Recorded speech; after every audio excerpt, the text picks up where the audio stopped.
Assalamualaikum warahmatullahi wabarakatuh.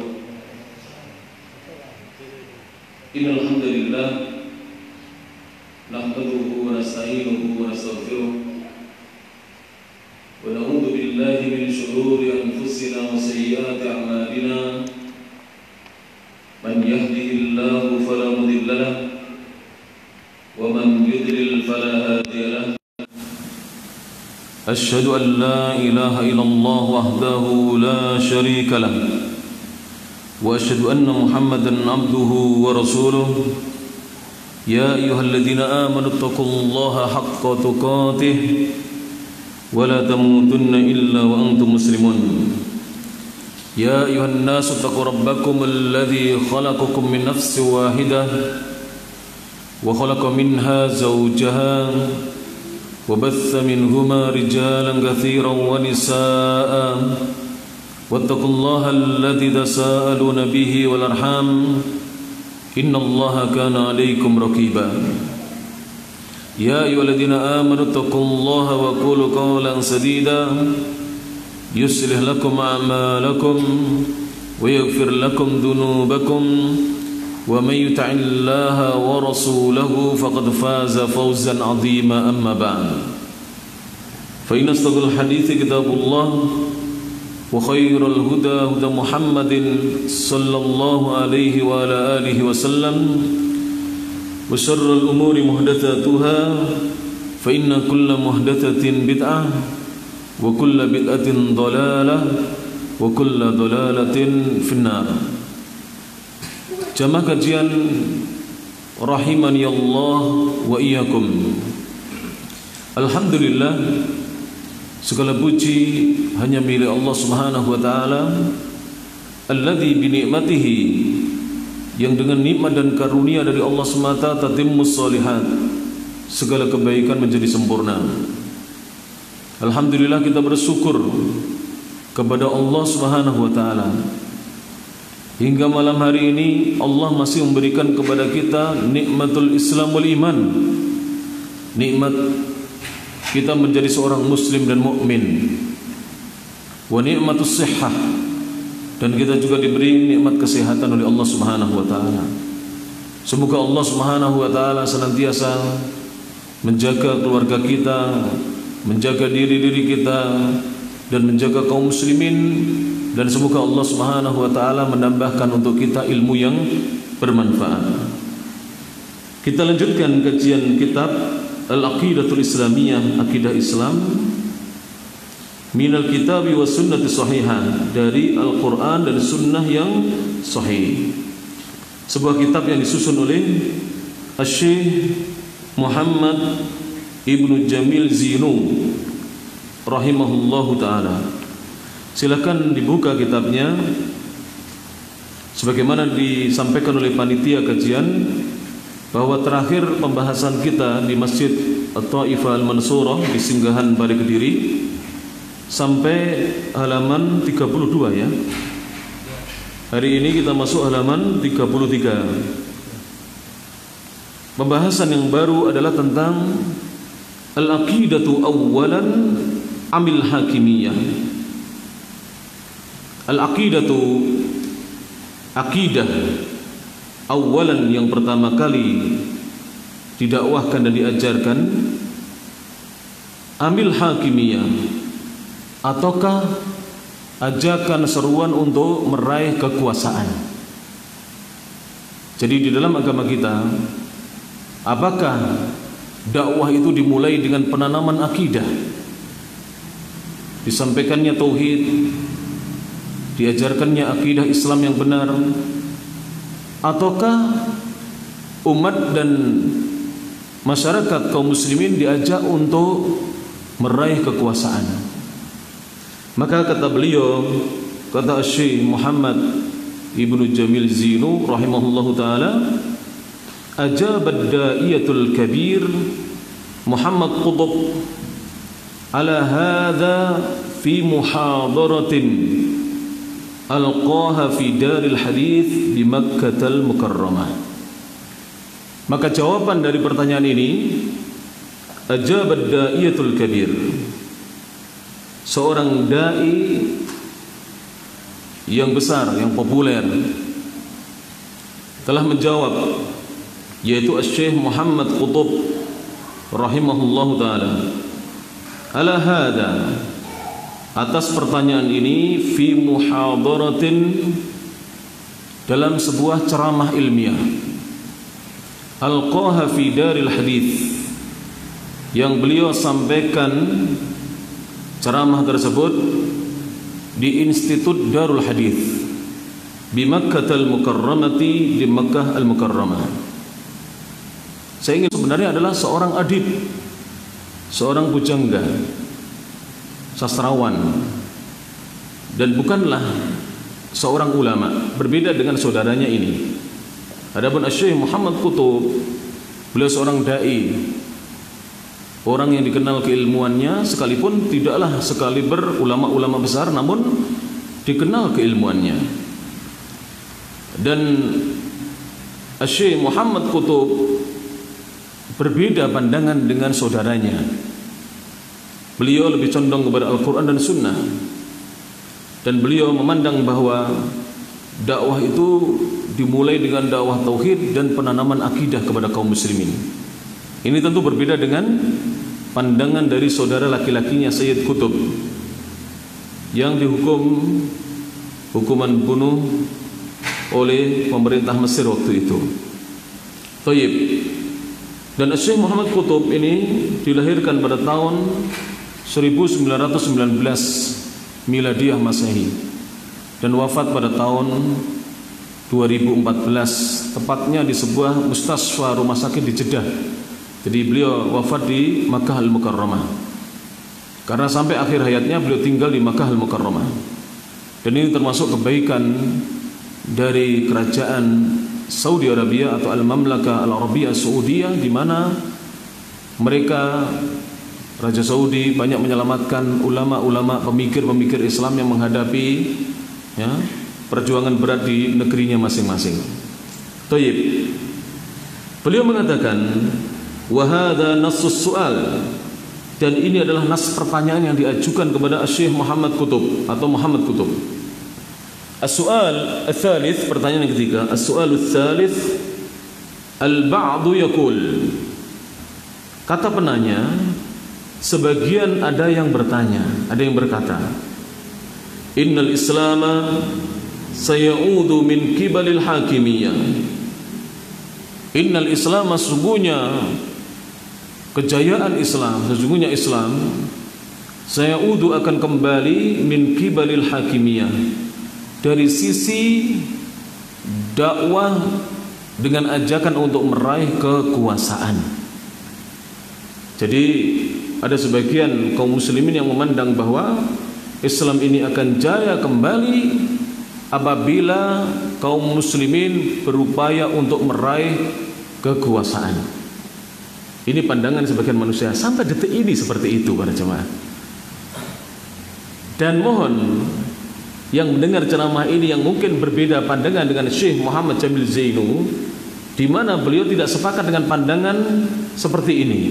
Termasuk Syekh Muhammad Qutb juga tidak sepakat dengan pandangan seperti ini, yang ini merupakan pandangan Ikhwanul Muslimin. Jadi pandangan kaum harakiyah, kaum pergerakan. Mohon saudara-saudara yang masih aktif di pergerakan disimak dengan baik. Dalam Islam berbeda pendapat hal yang wajar, tetapi saling menghujat, bukan saling berargumen, itu adalah bukan hal yang baik. Harusnya kita kaji lebih dahulu, apakah benar Islam ini akan jaya, akan kembali dengan kita merebut atau meraih kekuasaan lebih dahulu, dengan kita menguasai satu negeri kemudian Islam bisa jaya? Apakah ini hal yang benar ataukah sebaliknya?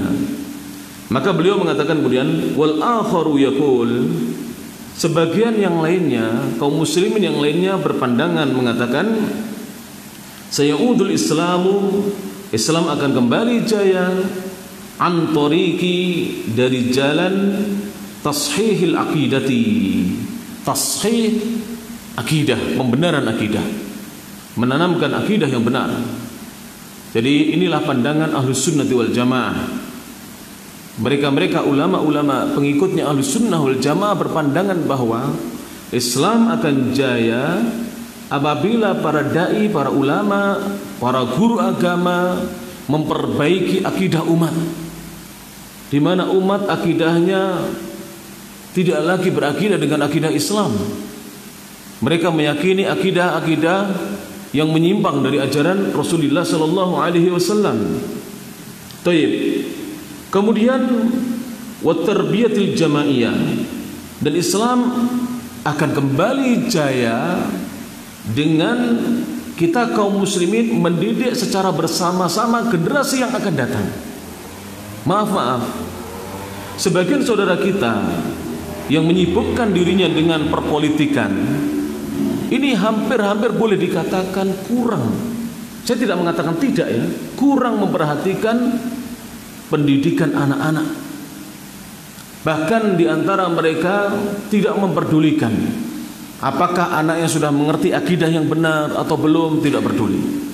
Apakah putra-putri mereka, cucu-cucu mereka sudah bisa membaca Al-Quran dengan baik, mereka tidak peduli.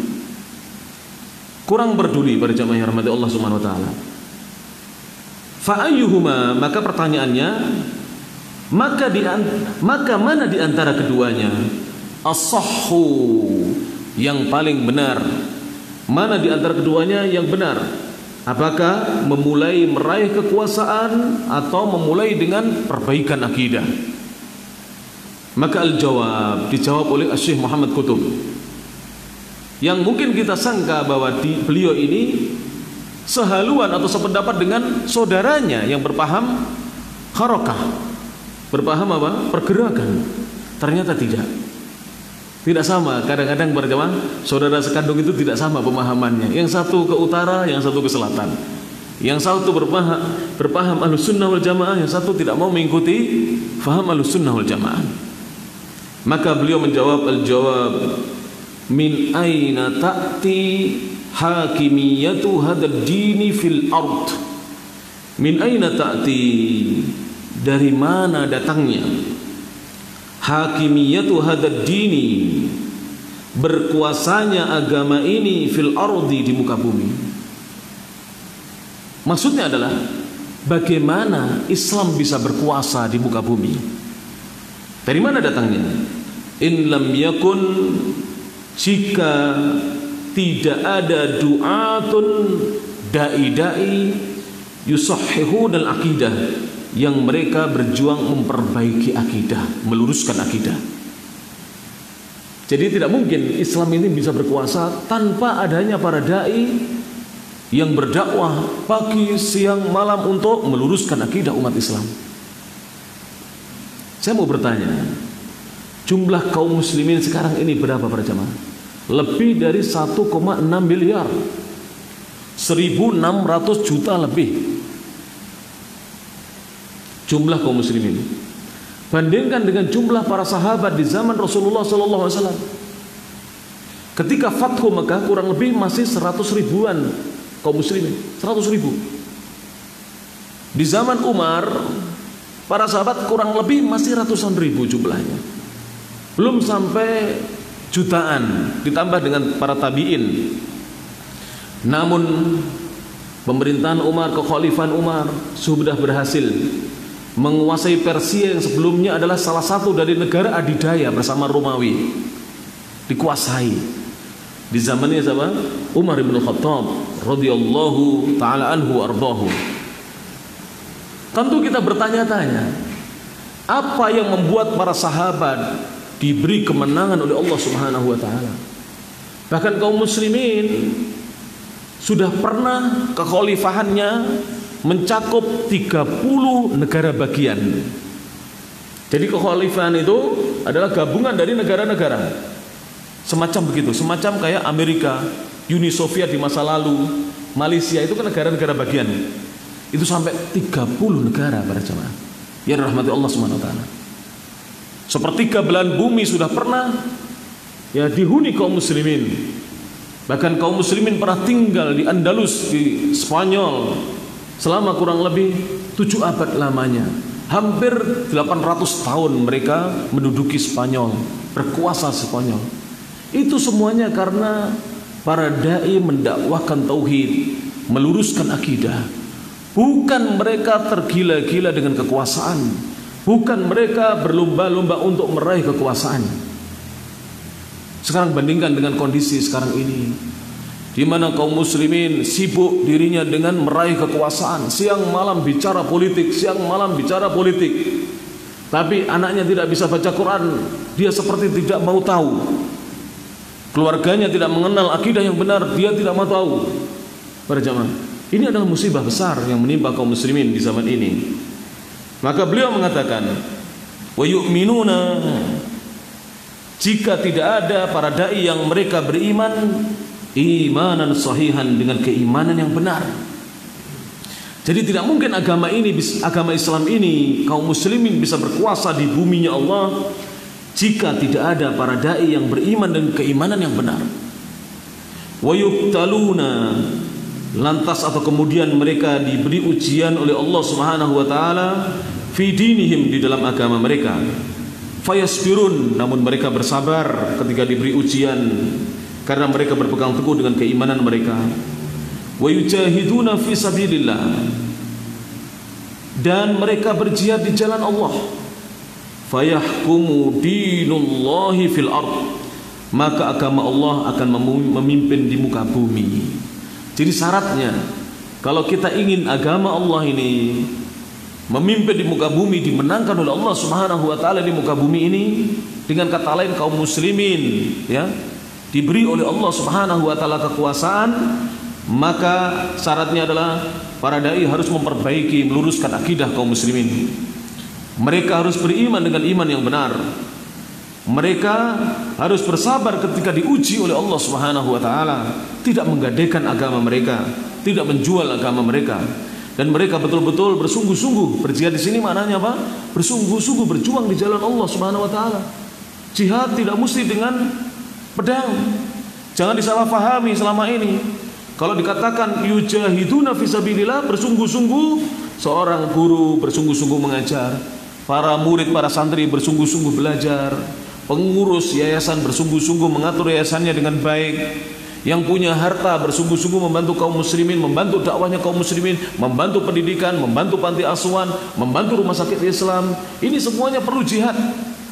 Yang bisa berjihad dengan jiwanya, dia berjihad dengan jiwanya. Yang mampu berjihad dengan ilmunya, berjihad dengan ilmunya. Yang mampu berjihad dengan hartanya, berjihad dengan hartanya. Ini semuanya para jamaah dibutuhkan di dalam jihad fisabilillah. Maka kemudian beliau mengatakan qadiyatun wadihatun jiddah. Ini adalah permasalahan yang sangat gamblang sekali, sangat jelas sekali. Ma ya'til hukmu minas sama. Kekuasaan itu tidaklah datang begitu saja dari langit. Ma yanzilu minas sama. Tidak turun begitu saja dari langit. Wa kullu syai'in ya'ti minas sama. Ketahuilah, memang segala sesuatu itu datangnya dari Allah, dari langit. Walakin, akan tetapi, lakin bijuhdin minal bashar, wajib ada usaha yang sungguh-sungguh, yang serius dari manusia. Ilmu itu dari siapa para jamaah? Dari Allah. Tapi harus ada usaha keras kita untuk mencari ilmu. Harta itu dari siapa? Dari Allah. Harus ada usaha keras kita untuk mencari harta dengan cara yang halal. Demikian. Semua harus ada kesungguhan dari manusia, karena Allah perintahkan demikian. Faradahullahu 'alal bashar, yang Allah wajibkan atas manusia. Allah Subhanahu wa taala berfirman dalam surah Muhammad surat nomor 47 ayat yang keempat. A'udzubillahi minasyaitonir rajim. Kata Allah, "Walau yasha'ullahu lantasara minhum." Seandainya Allah menghendaki, lantasara minhum, sungguh Allah akan membinasakan mereka. Allah akan membinasakan mereka, musuh-musuh Islam, seandainya Allah menghendaki. Namun kenapa Allah tidak menghendaki? Supaya kaum muslimin bersungguh-sungguh berjuang. Allah mampu gak?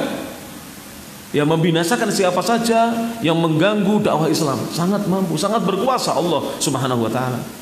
Namun ketika mereka dibiarkan oleh Allah, ini ujian bagi kaum muslimin. Apakah mereka mundur ke belakang? Apakah mereka lemah semangat dalam mendakwahkan Islam ini? Sering ya saya mendengar di masyarakat itu, katanya sekarang ini kelompok sesat ini tumbuh, bahaya laten komunis muncul, hidup kembali. Hanya itu yang dibahas, tapi tidak segera memulai usaha yang nyata. Kenapa tidak segera memulai, misalnya ajarkan bacaan Al-Quran yang benar kepada anak-anak kita. Anak kita bisa baca Al-Quran yang benar, tidak akan dia mengikuti ajaran ateis, tidak akan. Ajarkan akidah yang benar. Kalau akidahnya benar, mereka tidak akan mengikuti ajaran Khawarij yang mudah mengkafirkan kaum muslimin. Tidak akan mengikuti ajaran misalnya Jahmiyah yang menggunakan akal melebihi segalanya, mengagungkan dan menuhankan akal. Tidak akan mengikuti ajaran apa? Ahlul kalam yang mereka lebih mengedepankan akal pikiran mereka dibanding wahyu dan seterusnya para jemaah yang dirahmati Allah Subhanahu wa taala. Maka Allah mengatakan, walau yasha'allahu lantasara minhum, seandainya Allah berkehendak Allah akan membinasakan mereka semuanya. Walakin liyabluwa ba'dukum bi ba'din, akan tetapi liyabluwa, untuk Allah uji ba'dukum bi ba'din, sebagian kalian dengan sebagian yang lainnya.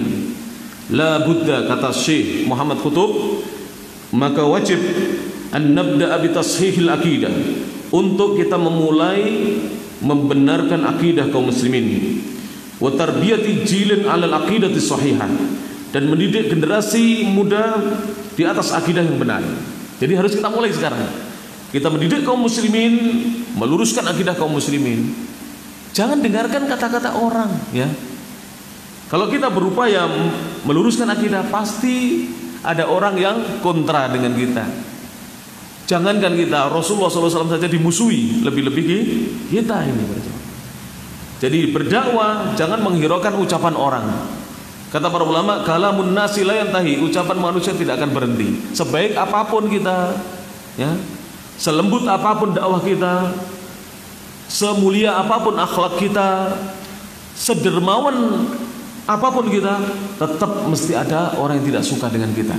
Oleh karena itu beliau mengatakan, la budda an nabda'a bi tashihil aqidati, tidak boleh, tidak wajib untuk kita memulai meluruskan akidah, wa tarbiyati jilin 'alal aqidati shahihati, dan mendidik generasi yang akan datang di atas akidah yang benar.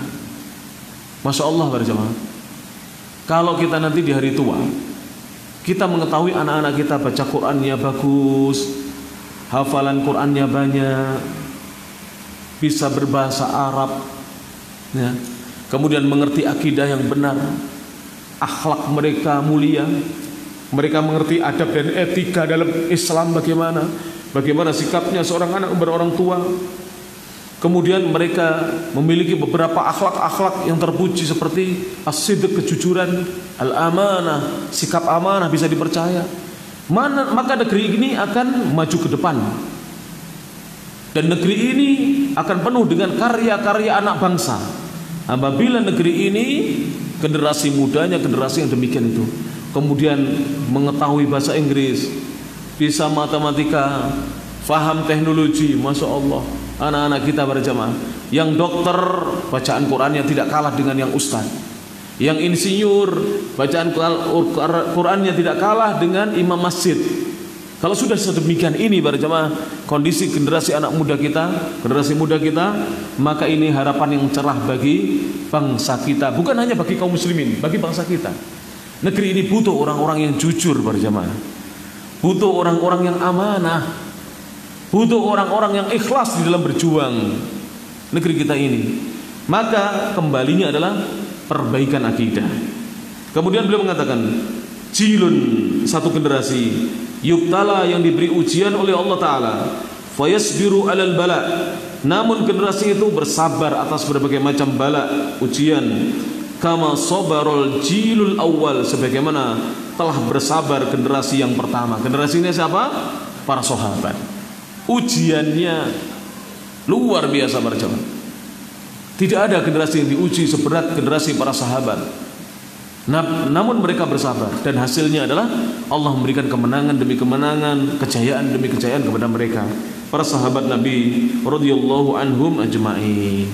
Inilah bab yang singkat tentang apakah penanaman akidah yang lebih dahulu disampaikan kepada umat, ataukah umat ini diajak bersama-sama meraih kekuasaan?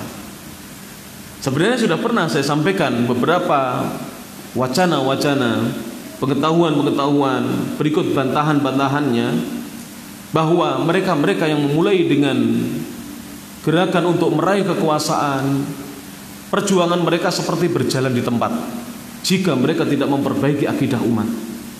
Seperti berjalan di tempat. Justru banyak negeri-negeri hancur disebabkan seruan mereka adalah meraih kekuasaan. Libya hancur, Yaman hancur, Suriah hancur, dan negeri-negeri yang lain hancur. Mesir hancur. Disebabkan apa? Seruan-seruan anak-anak muda untuk meraih kekuasaan lebih dahulu dibandingkan dakwah kepada akidah yang benar. Namun perhatikanlah para jamaah yang dirahmati Allah Subhanahu wa taala, negeri-negeri di mana mereka berdakwah sedikit demi sedikit kepada akidah yang benar diberkahi oleh Allah Subhanahu wa taala. Allah memberkahi negeri tersebut. Baik. Kita lanjutkan bab yang berikutnya para jamaah rahimani Allah iyyakum, tentang al-wala'u wal bara'u fil Islam. Apa yang dimaksud al-wala'u, sikap loyal, wal bara'u, dan sikap berlepas diri fil Islami, di dalam ajaran Islam.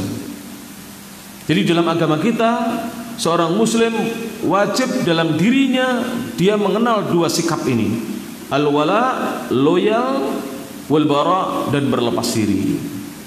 Kepada siapa hendaknya dia loyal, dia mencintai, menolong, membela, dan kepada siapa hendaknya dia berlepas diri. Ini wajib diketahui oleh seorang muslim agar dia tidak salah langkah dalam kehidupan dunia ini. As-su'alul awal, pertanyaan yang pertama, ma huwal wala'u wal bara'? Apa yang dimaksud sikap loyal dan sikap berlepas diri? Al-jawab, maka jawabannya, al-wala'u, yang dimaksud wala, loyal, adalah huwa hubbullahi, yaitu mencintai Allah, wa rasulihi, dan mencintai rasulnya sallallahu alaihi wasallam, was sahabati wal mu'minin al muwahhidina, dan juga mencintai para sahabat, dan juga mencintai orang-orang yang beriman yang mentauhidkan Allah, wa nusratuhum, dan membantu mereka, menolong mereka. Sehingga loyal adalah mencintai Allah, mencintai Rasulnya, mencintai as-sahabah, para sahabat, mencintai orang-orang beriman yang mentauhidkan Allah, dan berupaya untuk menolong dan membantu orang-orang beriman. Sebaliknya wal bara', apa yang dimaksud dengan sikap berlepas diri? Al bara', sudah paham ya terjemahannya? Al-wala, loyal, al bara', berlepas diri. Apa yang dimaksud dengan al bara'? Huwa bughdhu man khalafa Allah wa rasulah. Sikap ini adalah sikap membenci siapapun yang menyelisih Allah dan menentang Rasulnya, was sahabata, dan juga menyelisih para sahabat, wal mu'minin al muwahhidin, dan menyelisih orang-orang beriman yang mentauhidkan Allah. Jadi bara' adalah membenci siapa saja yang menyelisih Allah, menyelisih Rasulnya, menyelisih para sahabat, menyelisih orang-orang yang bertauhid, orang-orang beriman yang bertauhid. Siapakah mereka yang wajib kita benci? Minal kafirin, dari kalangan orang-orang kafir. Mohon maaf, jangan disalahpahami dulu. Ini kalau tidak dijelaskan, sikap membenci ini bukan berarti kalau ketemu mereka kita pukuli orang-orang kafir.